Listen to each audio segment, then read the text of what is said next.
My name is Arthur Mitchell, and I'm 71 years old.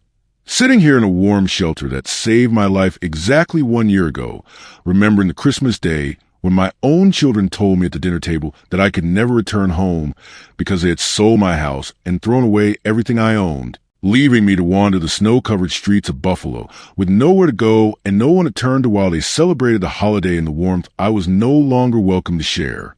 That night, as I lay freezing under a bridge with the temperature dropping below zero, I truly believed I would die alone on Christmas, abandoned by the family I had spent my entire life loving and providing for. I'd love to know where you're listening from today, so please share your location in the comments below. And if this story moves you, I hope you'll consider subscribing, because what happened to me shows how quickly family love can turn to cruel abandonment, and how sometimes angels appear in our darkest moments when we least expect them. Let me start by telling you about the life I built before it was all taken away, so you can understand what it meant to lose not just my home, but my place in my own family. I worked for 43 years as a supervisor at the Ford Motor Company plant in Buffalo, earning an honest living that allowed me to buy a modest 3-bedroom house on Elm Street, where my wife Helen and I raised our 3 children with love, discipline, and the values of hard work and family loyalty. Helen was the heart of our family, a wonderful mother and wife who made our house feel like a warm sanctuary where everyone was welcome and every holiday was a celebration to remember. She had a gift for making people feel loved and valued, and our home became the gathering place for extended family, neighbors, and anyone who needed a hot meal or a friendly ear during difficult times. We raised Robert, who is now 48 and works as a sales manager for a car dealership in Rochester. Linda is 45 and became a high school teacher, married to an insurance agent with whom she has 2 teenage children. Our youngest, David, is 42 and runs a small plumbing business here in Buffalo, married with 3 young children who had always been the light of my life. Helen passed away from cancer 5 years ago, and losing her felt like losing half of my soul. She had been my partner, my best friend, and my anchor for 37 years, and navigating life without her was the hardest thing I had ever experienced. But my children were supportive during that difficult time, helping with funeral arrangements and checking on me regularly to make sure I was coping with my grief. After Helen's death, I continued living in our family home on Elm Street, maintaining the house and garden that she had loved so much. The house held 40 years of memories, from birthday parties and Christmas mornings to quiet evenings when Helen and I would sit on the front porch watching our grandchildren play in the yard. Every room contained reminders of the life we had built together. I remained independent and acted despite my age and widowed status. I could cook my own meals, maintain my household, manage my finances, and drive myself to appointments and social activities. My health was good for a man my age, with only minor issues like arthritis and high blood pressure that were well controlled with medication and didn't significantly impact my daily functioning. My children visited regularly, and I looked forward to family gatherings where I could spend time with my grandchildren and stay connected to the next generation. I was proud of the adults my children had become and grateful that they seemed to value family relationships and want to maintain our close bonds despite their busy lives and responsibilities. But over the past 2 years, I began to notice subtle changes in how my children treated me and talked about my living situation.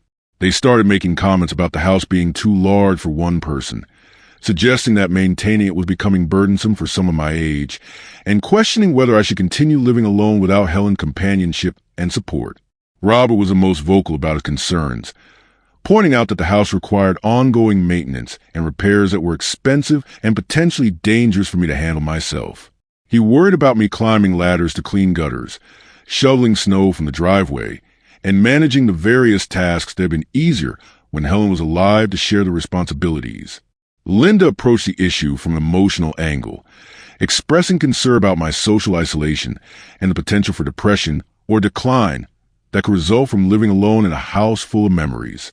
She suggested that I might be happier in a retirement community where I could socialize with people my age and have access to activities and support services. David, being the youngest and most financially focused, began talking about the house as an asset that should be managed more strategically.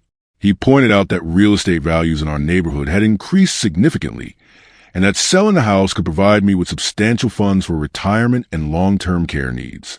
I resisted these suggestions because I wasn't ready to leave the home where Helen and I had been so happy, and I felt perfectly capable of continuing to live independently. The house wasn't just a building to me. It was a repository of my life's most precious memories and the place where I felt closest to Helen's spirit. But my children became increasingly persistent in their arguments about my living situation, and their visits began to feel more like inspections than social calls. They would point out minor maintenance issues, question my ability to keep up with household tasks, and express concern about my safety and well-being when living alone. I began to feel like I was being evaluated and judged every time my children came to visit, as if they were looking for evidence to support their belief that I could no longer take care of myself. Their concern felt invasive rather than caring, and I started to dread their visits because they always seemed to involve pressure to make changes I wasn't ready for. The situation became more intense during the fall of 2022, when my children began coordinating their efforts to convince me to sell the house and move into some form of assisted living.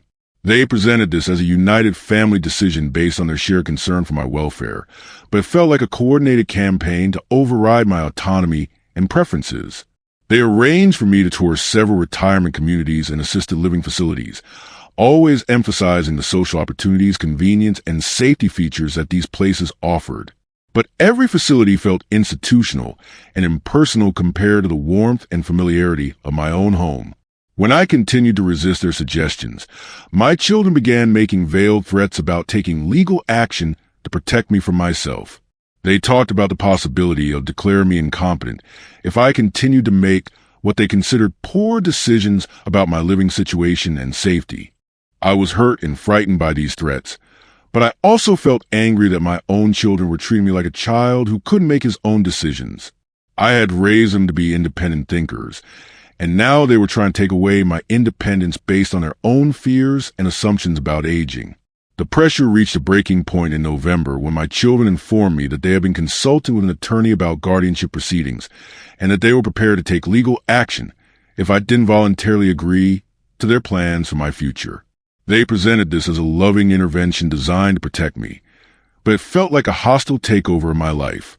Faced with the threat of legal action and the loss of my autonomy, I reluctantly agreed to consider their suggestions about selling the house and moving to a retirement facility. I thought that by appearing to cooperate, I could buy time to figure out how to maintain my independence while addressing their concerns about my safety and well-being. My children immediately began making arrangements for selling the house and finding me an appropriate living situation. They hired a real estate agent, began the process of obtaining appraisals, and started sorting through my belongings to determine what should be kept, donated, or discarded. I was uncomfortable with the speed and efficiency of these arrangements, but my children assured me that they were just being proactive and that nothing would happen without my final approval. They said they wanted to have everything ready so that the transition could be smooth and stress-free when I was ready to make the move. As Christmas approached, my children told me they had found a perfect assisted living facility for me and that there was an opening that would be available in January. They said they had toured the facility thoroughly and were confident that I would be happy there, with excellent care, social opportunities, and convenient access for family visits. I asked to see the facility myself before making any final decisions, but my children said they wanted to surprise me with the details after Christmas. They suggested that we should focus on enjoying the holiday together as a family before dealing with the logistics of the move. On Christmas morning, I woke up in my own bed for what I thought might be the last time, feeling a mixture of sadness about leaving my home and hope that my children's plans would work out for the best. I wrapped the presents I had bought for my grandchildren and prepared for what I expected to be a bittersweet but loving family Christmas. I drove to Robert's house for our traditional Christmas dinner, looking forward to spending time with my children and grandchildren despite the uncertainty about my future. The house was beautifully decorated, and the smell of turkey and Helen's traditional stuffing recipe filled the air. For a few hours, everything felt normal and warm. The dinner conversation was pleasant and focused on the children's activities, holiday traditions, and updates about work and school. My grandchildren were excited about their presents and eager to tell me about their Christmas morning discoveries. I felt grateful to be surrounded by family and hopeful about maintaining these relationships regardless of where I lived. But after dessert, When the grandchildren had gone play with their new toys, my children asked me to sit down because they had something important to tell me. The tone of their voices and the serious expressions on their faces immediately made me nervous about what was coming. Robert spoke first, explaining that they had been working hard to arrange the best possible living situation for me, and that they had some wonderful news about the plans they had made. He said they had found an excellent facility with immediate availability, and that all the arrangements had been finalized.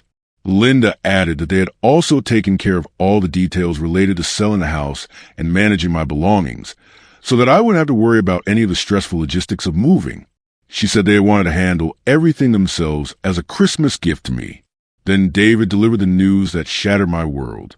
He told me that the house had already been sold, that the closing had taken place the week before Christmas, and that all my belongings had been sorted, with important items saved and everything else disposed of. He said they had wanted to surprise me with how efficiently they had handled everything. I was stunned and confused, unable to process what my children were telling me. How could they have sold my house without my signature or consent? How could they have disposed of my belongings without my permission? How could they have made such momentous decisions about my life without involving me in the process? When I asked these questions, my children explained that they had obtained legal authority to act on my behalf through the guardianship proceedings they had initiated. They said they had been granted emergency powers to protect me from making poor decisions, and that selling the house and arranging my care had been necessary to ensure my safety and financial security. I realized that while I had been trying to cooperate with their suggestions and appearing to consider their plans, they had been taking legal action to strip me of my autonomy and control over my own life. They had used my apparent cooperation as evidence that I was incapable of making my own decisions. When I asked where I was supposed to live, my children exchanged glances and told me that there had been a complication with the assisted living facility they had selected. The opening they had been promised was no longer available, and there was a waiting list for admission. Robert explained that they had found a temporary solution, and that I would only need to stay there for a few weeks until a space opened up at the facility they preferred.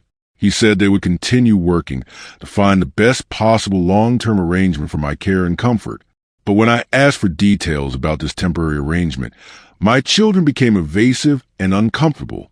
They said they were still finalizing the details and that they would take me there after Christmas dinner. They assured me that everything would work out and that this was just a minor delay in their carefully planned transition.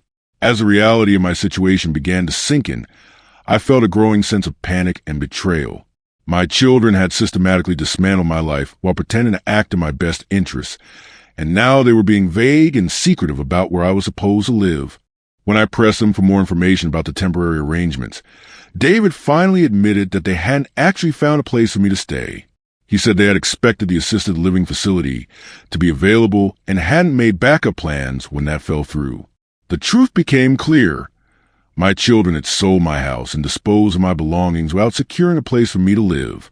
They had assumed that everything would work out smoothly, and when their plans fell apart, they were left with a homeless father and no solution. Linda suggested that I could stay with one of them temporarily, but Robert quickly pointed out that his house was full with visiting relatives for the holidays. David said his place was too small, with 3 young children. Linda claimed that her husband wouldn't be comfortable with a long-term house guest. As the conversation continued, it became obvious that none of my children wanted to take responsibility for housing me, even temporarily. They had been so focused on getting me out of my house and into institutional care that they hadn't considered what would happen if their plan failed. The final blow came when Robert told me that I couldn't stay with any of them because it would interfere with their family holidays and create stress for their spouses and children. He suggested that I should find a hotel room for a few days until they could sort out the living arrangements. I couldn't believe that my own children were suggesting that I spend Christmas night in a hotel because they had made me homeless through their own poor planning and lack of consideration. The callousness and selfishness of their behavior was beyond anything I could have imagined. When I pointed out that I had no money for a hotel because they had taken control of my finances through guardianship, they offered to give me a few $100s for temporary expenses. They treated this as a generous gesture rather than acknowledging that they were giving me a tiny fraction of the money they had received from selling my house. As snow began to fall outside Robert's warm house, I realized that my children were literally putting me out into the cold on Christmas Day.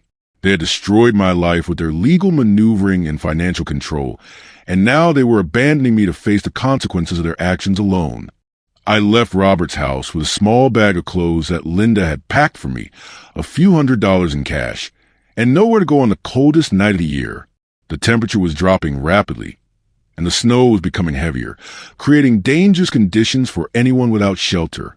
I walked through the neighborhood where I had once felt safe and welcome, but now every house was filled with families celebrating Christmas, while I wandered the streets like a vagrant.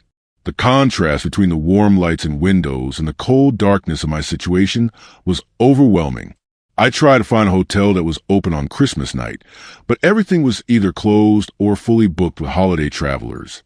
The few places that had vacancy were too expensive for the limited money my children had given me, and I realized that even if I could afford one night, I would quickly exhaust my resources. As the night grew colder and my situation became more desperate, I began to understand that I might actually die on the streets of the city where I had lived and worked for over 40 years. The thought that my own children had created the circumstances that could lead to my death was almost unbearable. I found partial shelter under a highway overpass, tried to stay warm by wrapping myself in newspapers and cardboard that I found in a dumpster. The wind and snow made it impossible to stay truly warm, and I could feel my body temperature dropping as the hours passed. I had never felt so alone and abandoned in my entire life. The physical cold was brutal, but the emotional pain of being rejected by my own children was even worse. I kept thinking about Helen, and how horrified she would be to know that our children had treated me this way. As Christmas night wore on and my body grew weaker from cold and exhaustion, I began to lose hope that I would survive until morning. I thought about my life, my marriage to Helen, and the children I had raised with so much love and sacrifice. I couldn't understand how everything had gone so wrong. But just before dawn, when I was barely conscious and probably close to freezing to death, I heard voices approaching the overpass. A man and woman were walking their dog and had seen my form huddled against the concrete wall. They immediately realized that I was in serious trouble and needed immediate help. The couple, Maria and Carlos Hernandez, didn't hesitate to help a stranger in crisis. They wrapped me in blankets from their car, gave me hot coffee from a thermos, and called an ambulance to get me medical attention for hypothermia. They probably saved my life that morning. While waiting for the ambulance, I told Maria and Carlos about my situation and how I had ended up homeless on Christmas night. They were horrified by my story and immediately offered to help me find temporary housing and figure out how to address the legal and financial problems my children had created. Maria and Carlos took me to their home after I was treated at the hospital, giving me a warm place to stay while I tried to understand what had happened in my life and what options I had for moving forward. They treated me like family, even though I was a complete stranger whose children had abandoned him. Through their kindness and the connections they helped me make with social services and legal aid organizations, I was able to begin the process of challenging my children's guardianship and fighting to regain control of my assets. The legal battle was long and complicated, but eventually I was able to prove that the guardianship had been obtained through false pretenses. I recovered some of my assets, though much of the money from my house sale had been spent or distributed among my children. More importantly, I regained my legal autonomy and the right to make my own decisions about where and how to live. Today, 1 year after that terrible Christmas night, I'm living in a small but comfortable apartment and rebuilding my life with the help of the Hernandez family and other friends I've made through this ordeal. I have minimal contact with my children, who have never apologized for their actions or acknowledged the harm they caused. While I'll never fully recover from the betrayal and trauma of being abandoned by my own family, I've learned that kindness and compassion can come from unexpected sources. Maria and Carlos showed me that there are still good people in the world who will help a stranger in need, even when that person's own children have turned their backs on him. The experience has taught me about resilience, the importance of community, and the difference between people who claim to love you and people who actually demonstrate love through their actions. While my children show me conditional love based on their own convenience and financial interests, strangers showed me unconditional compassion when I needed it most. That's my story. How my children made me homeless on Christmas Day to steal my house and left me to freeze to death in the snow, but how the kindness of strangers saved my life and help me rebuild my dignity. Sometimes the worst betrayals come from those closest to us, but sometimes angels appear in our darkest moments to show us that hope and humanity still exist in the world.